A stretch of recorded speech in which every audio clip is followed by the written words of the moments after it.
72 કલાક બાદ ગુજરાતમાં વરસાદની શું સ્થિતિ હશે? આખરે ઓગસ્ટ બાદ સપ્ટેમ્બરમાં ખેડૂતો માટે અંબાલાલનું શું સૂચન છે? સાંભળો અંબાલાલની ત્રીજી મોટી આગાહી।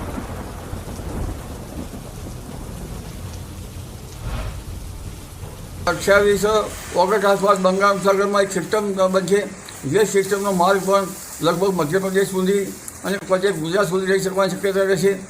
અને ત્યારબાદ સપ્ટેમ્બરની 6 સપ્ટેમ્બર કે ત્યાંની આસપાસ પણ બંગાળ ઉપસાગરમાં સિસ્ટમ બનવાની શક્યતા રહેશે, જેનો માર્ગ પણ ગુજરાત તરફ રહેવાની શક્યતા રહેશે। જે એટમોસ્ફિયરિક વેવ જે છે એ મજબૂત છે, જેના કારણે 10મી સપ્ટેમ્બર સુધી રાજ્યના કેટલાક ભાગમાં વરસાદ થવાની શક્યતા રહેશે। તો મહત્વનું છે કે 72 કલાક મેઘરાજા ઘમરોડી દેશે ગુજરાતને। ખાસ કરીને આવનારા 3 દિવસ છે ત્યારે ભારેથી અતિ ભારે વરસાદ વરસી શકે તે પ્રકારની આગાહી છે। બીજો સિસ્ટમ જે છે તે સક્રિય થઈ રહ્યો છે। તો છોટાઉદેપુરના પાવી જેતપુર નજીક ડાયવર્ઝન પાણીમાં ધોવાયું। પાણીના પ્રવાહથી મોટું ગાબડું પડ્યું। ભારજ નદી ઉપર 2 કરોડના ખર્ચે બનાવવામાં આવ્યો હતો ડાયવર્ઝન। ભારે વાહનો માટે હાલ ડાયવર્ઝન અવરજવર માટે બંધ કરાયા છે। ભારજ નદી પર બનાવેલા પુલનો એક ભાગ બેસી જતા સ્ટેટ હાઈવે પર ડાયવર્ઝન બનાવવામાં આવ્યું હતું। ડાયવર્ઝનની કામગીરીમાં ધ્યાન ન આપતા 2 કરોડ રૂપિયા પાણીમાં વહી ગયા છે। ત્યારે નદીનો પ્રવાહ વધતા ડાયવર્ઝનમાં ગાબડું પડ્યું છે।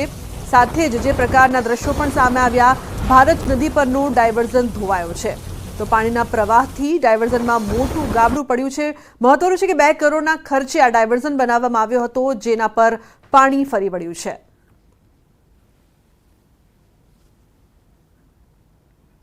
તો સતત ભારે વરસાદની વચ્ચે 2 કરોડના ખર્ચે બનાવાયો હતો ડાયવર્ઝન અને તેને નુકસાન થયું છે। નદીનો પ્રવાહ વધતા ડાયવર્ઝનમાં ગાબડું પડ્યું છે। ઉલ્લેખનીય છે કે સતત વરસાદ વરસી રહ્યો છે। શૈજબ જોડાયા છે ફોન લાઈન પર વધુ માહિતી માટે। શૈજબ, શું વધુ માહિતી?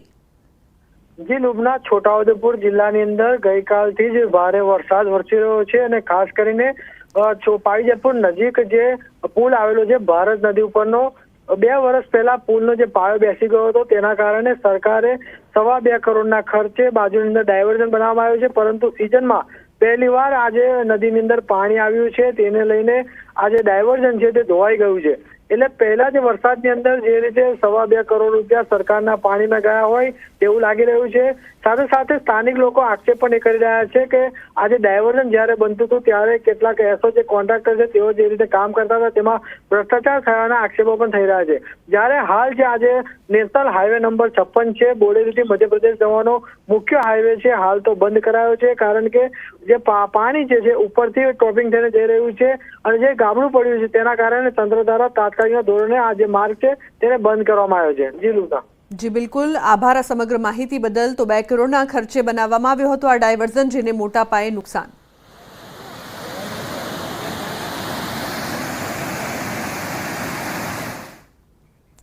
ઉપરવાસમાં ભારે વરસાદ બાદ છોટાઉદેપુરમાં નદીઓમાં સારી આવક થઈ છે અને કેટલીક નદીઓ 2 કાંઠે વહેતી થઈ છે। નસવાડીમાં આવેલી અશ્વિન નદીમાં ઘોડાપૂર આવ્યું છે। અશ્વિન નદી જોવા મળી ભયજનક સપાટીએ। અશ્વિની નદીનું રૌદ્ર સ્વરૂપ જોવા મળી રહ્યું છે। સિઝનમાં ફરી એકવાર નીર આવતા નદી તોફાની બની 2 કાંઠે વહેતી જોવા મળી। નસવાડીના ડુંગરાળ વિસ્તારમાં નીકળી નદી મળે છે ચાંદોદ ખાતે। નદીની ભયજનક સ્થિતિના પગલે નીચાણવાળા ગામોને સતર્ક કરવામાં આવ્યા।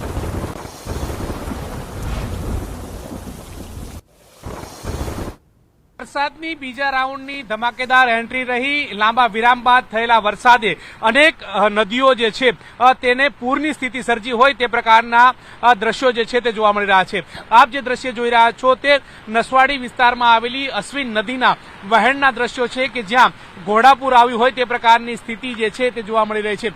મહત્વનું એ છે કે અશ્વિન નદીના વહેણનો જે વધારો થયો છે, જે તરફથી વહેણ આવી રહ્યું છે તે ડુંગરાળ વિસ્તારમાંથી જે વહેણ જે છે તે અશ્વિન નદીમાં પડતાની સાથે આ પ્રકારના ઘોડાપૂર જેવી સ્થિતિ જે છે તે સમગ્ર નદીની અંદર જોવા મળી રહી છે। આ ઘોડાપૂર જે છે તે અત્યારે હાલ ડભોલ, ચાંદોર, કરનારી તરફ જઈ રહ્યું છે અને મહત્વનું એ છે કે નીચાણવાળા વિસ્તારો જે છે તેને એલર્ટ કરી દેવામાં આવે છે। જોકે નસવાડી વિસ્તારની અંદર થોડો વરસાદ થાય છે અને અશ્વિન નદીની અંદર પૂર્ણ આવવાની જે સ્થિતિ જે છે તે દર વર્ષે જોવા મળતી હોય છે। ફરી એકવાર આ જ પ્રકારના દ્રશ્યો જે છે તે સર્જાઈ રહ્યા છે। મહત્વનું એ છે કે હવામાન વિભાગે પણ ભારેથી અતિ ભારે વરસાદની આગાહી કરવામાં આવી છે।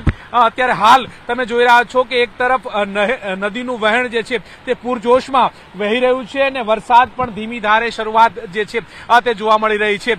વહેણ જોતાની સરખે લાગી શકે છે કે કેટલા પૂરજોશની અંદર આ જે ઘોડાપુર આવ્યું હોય તે પ્રકારની સ્થિતિ જે છે તે જોવા મળી રહી છે. મહત્વનું એ પણ છે કે જ્યારે વરસાદ થાય છે ત્યારે આ જ પ્રકારની સ્થિતિ આ વિસ્તારમાં જોવા મળતી હોય છે. અગાઉ પણ જ્યારે વરસાદનો પ્રથમ રાઉન્ડ હતો ત્યારે પણ આ જ નદીની અંદર આ જ પ્રકારનું વહેણ જે છે તે નદીની અંદર જોવા મળ્યું હતું અને ફરી એકવાર આ જ પ્રકારનું વહેણ જે છે તે ગઈકાલે વરસાદ થયો હતો અને ત્યારબાદ આ સમગ્ર પરિસ્થિતિ જે છે તે અશ્વિન નદીની અંદર જોવા મળી રહી છે. જોકે નીચાણવાળા ગામોને પણ એલર્ટ કરવાની નોબત આવી છે. કેમેરામેન પંકજ મકવાણા સાથે ગૌતમ શ્રીમાળી, ન્યૂઝ 18 ગુજરાતી, નસવાડી, છોટાઉદેપુર.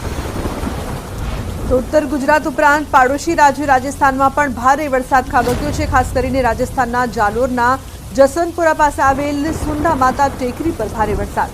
સવારથી વરસાદ પડી રહ્યો છે, જેના કારણે પર્વતીય ઝરણા પૂર ઝડપે વહી રહ્યા છે. સુંદા માતા તીર્થસ્થાન તરફ જતી સીડીઓ પર પાણીનો ધોધ વહેતો થયો. ટેકરી પર આવેલા મંદિરની સામેના રસ્તાઓ પર 3 ફૂટ સુધીના પાણી વહી ગયા છે. જાલોરનું એકમાત્ર પહાડી પર્યટન અને તીર્થ સ્થળ પર ભારે વરસાદના કારણે તીર્થયાત્રીઓ અને પ્રવાસીઓએ પણ સલામત જગ્યાઓ શોધી કાઢી હતી. સુંદા માતા પર્વત પર ભારે વરસાદમાં ગુજરાતના 5 યાત્રીઓ તણાયા હતા, જેમાં પોલીસ અને સ્થાનિકોએ 4 યાત્રીઓને સુરક્ષિત રીતે બચાવી લીધા, જ્યારે એક મહિલાનું તણાઈ જતા મોત થયું. તો જે પ્રકારના દ્રશ્યો રાજસ્થાનના જાલોરથી સામે આવી રહ્યા છે, એક ગુજરાતી મહિલાનું મોત નીપજ્યું. સુંદા માતા દર્શન કરવા માટે તે ત્યાં ગયા હતા. સીડીઓ પર પાણીનો જોરદાર પ્રવાહ જોવા મળી રહ્યો છે. એક્સક્લુઝિવ દ્રશ્યો અત્યારે આપ જોઈ રહ્યા છો. રાજસ્થાનના ઘણા ભાગોમાં તોફાની વરસાદ છે તે વહી રહ્યો છે. ત્યારે 5 ગુજરાતીઓ છે તે ફસાયા હતા, જેમાંથી 4ને બચાવી લેવામાં આવ્યા, જ્યારે એક મહિલાનું વહી જતા મોત નીપજ્યું છે. ઉલ્લેખનીય છે કે સતત વરસાદ છે તે ગુજરાતની સાથે સાથે રાજસ્થાનમાં પણ મેઘરાજા તોફાની બેટિંગ અહીં કરતા જોવા મળી રહ્યા છે, જેના કારણે જનજીવન પણ ઠપ થયું છે. દ્રશ્યો જે આપ જોઈ રહ્યા છો, પાણીનો વહેણ છે તે કેટલો તીવ્ર છે તે જોઈ શકાય છે. રાજસ્થાનના જાલોરના આ દ્રશ્યો છે. સુંદા માતાના પહાડી વિસ્તારમાં ધોધમાર વરસાદની વચ્ચે લોકોને પારાવાર મુશ્કેલીનો સામનો પણ કરવો પડી રહ્યો છે.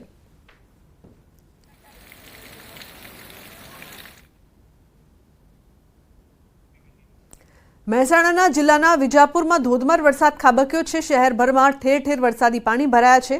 ત્યારે વિજાપુર એસટી ડેપો નજીક આવેલા રેલવે ઓવરબ્રિજના ગરનાળામાં વરસાદી પાણી ભરાયા છે. ત્યારે રાહદારીઓ, વાહન ચાલકો ગરનાળાના પાણીમાંથી જીવના જોખમે પસાર થવા મજબૂર બન્યા છે. લોકોએ તંત્ર પાસે ગરનાળામાંથી પાણીના નિકાલની માંગ પણ કરી છે. રાજ્યભરમાં સવારથી જ વરસાદી માહોલ છે અને તેમાં પણ ખાસ કરીને ઉત્તર ગુજરાતમાં ધોધમાર વરસાદ જે છે અલગ અલગ જિલ્લાઓમાં વરસી રહ્યો છે. અને હાલ અમે ઊભા છીએ મહેસાણાના વિજાપુર તાલુકામાં, કે જ્યાં હાલ આપ જે જોઈ શકો છો કે વિજાપુરનું આ રેલવેનું ગરનાળું છે. એસટી ડેપો પાસે આવેલું આ રેલવેનું ગરનાળું અત્યારે પાણીથી છલોછલ ભરાઈ ચૂક્યું છે. જે પ્રકારે વરસાદ વિજાપુરમાં ખાબક્યો છે, 4 કલાકમાં 8 ઇંચ વરસાદ જે છે તે પડ્યો છે અને તેના કારણે વિજાપુરની સ્થિતિ બદતર થઈ ચૂકી છે. અનેક જગ્યા જે છે નીચાણવાળા વિસ્તારો જે છે ત્યાં વિજાપુરમાં પાણી ભરાયા છે અને એમાંનું આ જે છે રેલવેનું ગરનાળું છે. જો કે ગરનાળાનું એક તરફનું અંડર કન્સ્ટ્રક્શન કામ જે છે તે થઈ રહ્યું છે અને બીજી તરફ આપ જે જોઈ શકો છો કે વાહન ચાલકો, જે 2 વ્હીલર ચાલકો હોય કે 4 વ્હીલર ચાલકો હોય કે રાહદારીઓ હોય, તે લોકો જે છે તે અહીંયાથી પસાર થઈ રહ્યા છે. પરંતુ જે પ્રકારે પાણી ભરાયું છે, ગરનાળામાં પાણી ભરાયું છે અને તેના કારણે ક્યાંક ને ક્યાંક લોકોને મુશ્કેલીનો સામનો કરવો પડી રહ્યો છે. અને જે સ્થિતિ જે છે તે અત્યારે વિજાપુરની અનેક જગ્યાએ જે નીચાણવાળા વિસ્તારોમાં પાણી ભરાયા છે અને તેના કારણે સ્થિતિ બદતર થઈ ચૂકી છે. કેમેરામેન શૈનિક મહેતા સાથે સંજય ટાંક, ન્યૂઝ 18 ગુજરાતી, વિજાપુર. તો બનાસકાંઠા જિલ્લામાં સાર્વત્રિક મેઘમહેર છે, ત્યારે ડીસામાં ધોધમાર વરસાદ વરસ્યો. વરસાદ વરસતા ધોળિયાકોટ વિસ્તારમાં પાણી ભરાયા. ધોળિયાકોટ વિસ્તારમાં આવેલ અનેક સોસાયટી પાણીમાં ગરકાવ થઈ છે.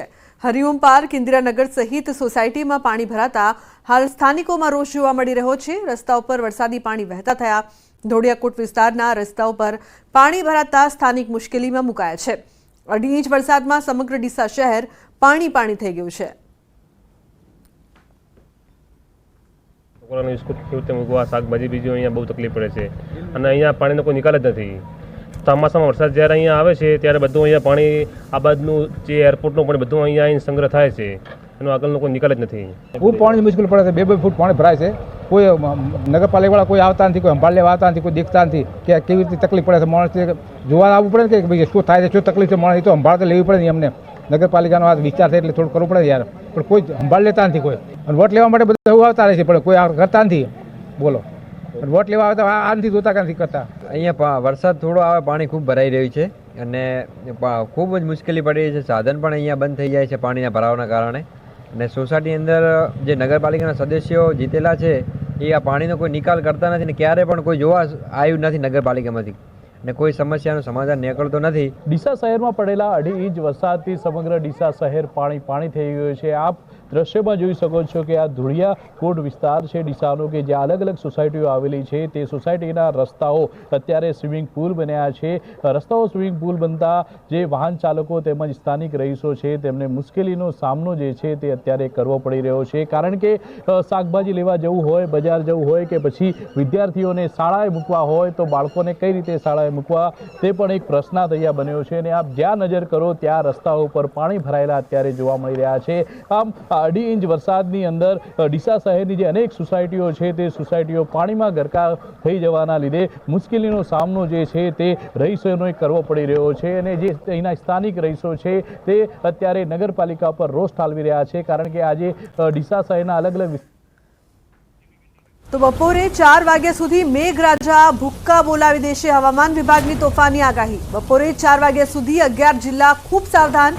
બપોરે 4 સુધી 11 જિલ્લામાં રેડ એલર્ટ. બનાસકાંઠા, પાટણ, મહેસાણા, સાબરકાંઠા, ભરૂચ, નર્મદા, સુરત, તાપી, ડાંગ, નવસારી, વલસાડ ઉપરાંત દમણ અને દાદરાનગર હવેલીમાં અત્યંત ભારે વરસાદ થઈ શકે છે.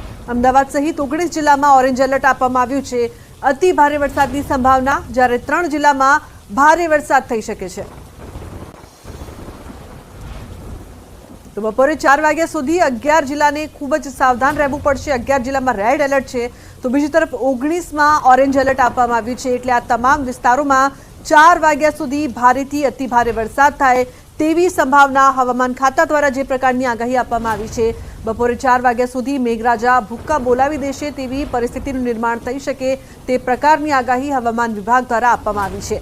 જેમાં કેટલાક વિસ્તાર છે જ્યાં રેડ એલર્ટ આપવામાં આવ્યું છે. 11 જિલ્લાને ખૂબ જ સાવધાન રહેવું પડશે, કારણ કે 4 વાગ્યા સુધી 11 જિલ્લામાં રેડ એલર્ટ આપવામાં આવ્યું છે, જ્યારે 19 જિલ્લામાં પણ ભારે વરસાદ થઈ શકે છે, જેના માટે ઓરેન્જ એલર્ટની આગાહી કરાઈ છે.